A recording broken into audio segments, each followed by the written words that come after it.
அனைவருக்கும் அருள் சரவணனின் அன்பு வணக்கங்கள். இந்த பதிவு மகா கும்பமேளா.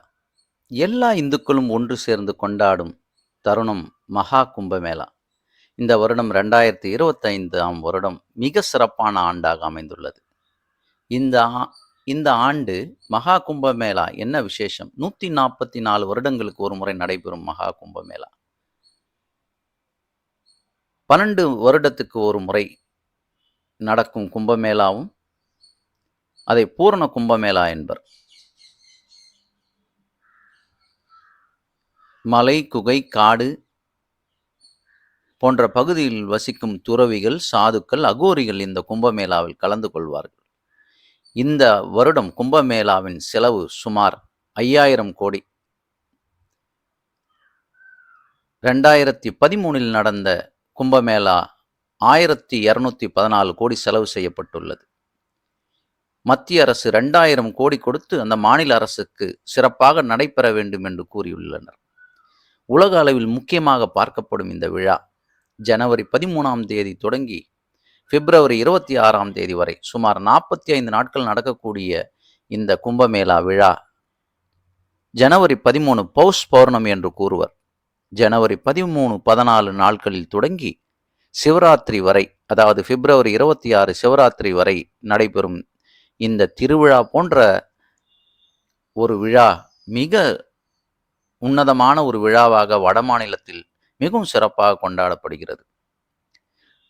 உண்மையை கூற வேண்டுமானால் 3 வருடத்திற்கு ஒரு முறையும், 6 வருடத்துக்கு ஒரு முறையும், 12 வருடத்துக்கு ஒரு முறையும், 144 வருடத்துக்கு ஒரு முறையும் நடைபெறும் இந்த கும்பமேளா.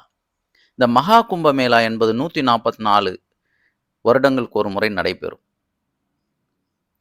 போன 2013 மகா கும்பமேளா என்றனர். ஆனால் அது பூரண கும்பமேளா.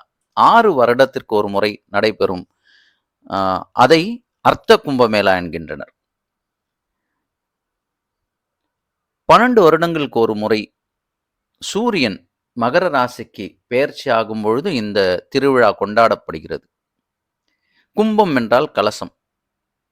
இந்த கும்பமேளாவை பற்றி, அதனுடைய வரலாறை பற்றி நாமும் தெரிந்து கொள்வோம். எதற்காக இந்த கும்பமேளா கொண்டாடுகின்றனர்? கும்பமேளா, கும்பம் என்பது கலசம். இந்த கும்பமேளா உங்களுக்கு ஏற்கனவே தெரியும்.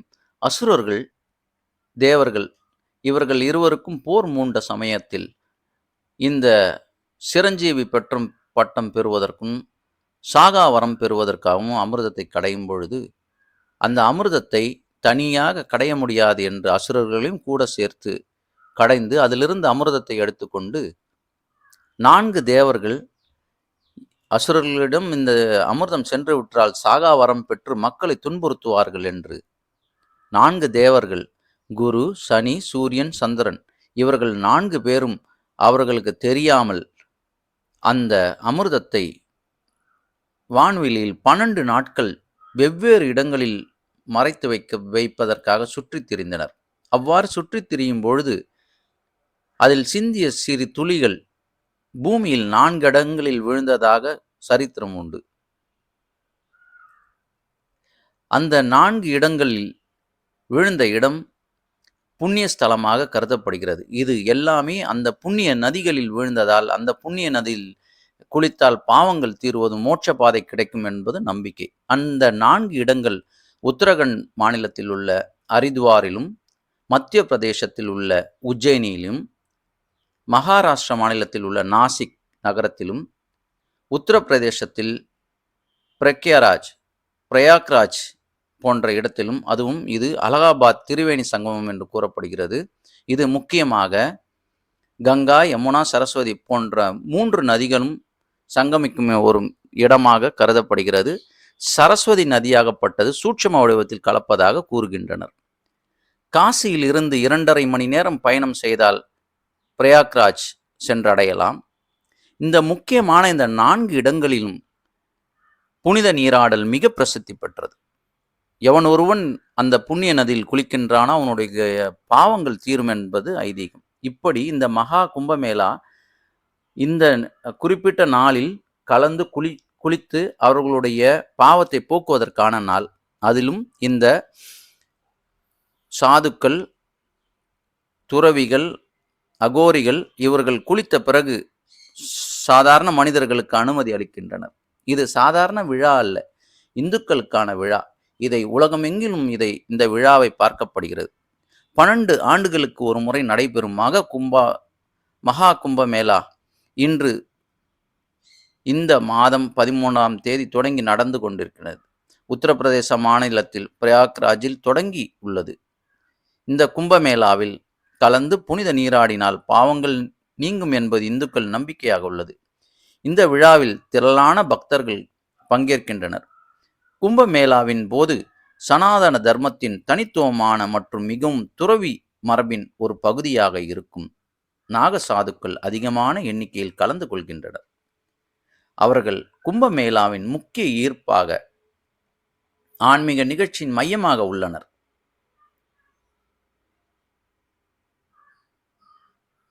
நாகசாதுக்களின் மர்மமான வாழ்க்கை காரணமாக அவர்கள் கும்பமேளாவில் மட்டும் சமூக ரீதியாக காண முடியும்.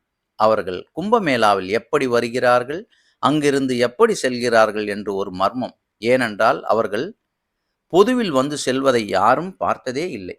லட்சக்கணக்கான இந்த நாக சாதுக்கள் எந்த வாகனத்தையும் அல்லது பொது வாகனத்தையும் பயன்படுத்தாமல் மக்களால் பார்க்கப்படாமல் கும்பமேளாவுக்கு வருகிறார்கள்.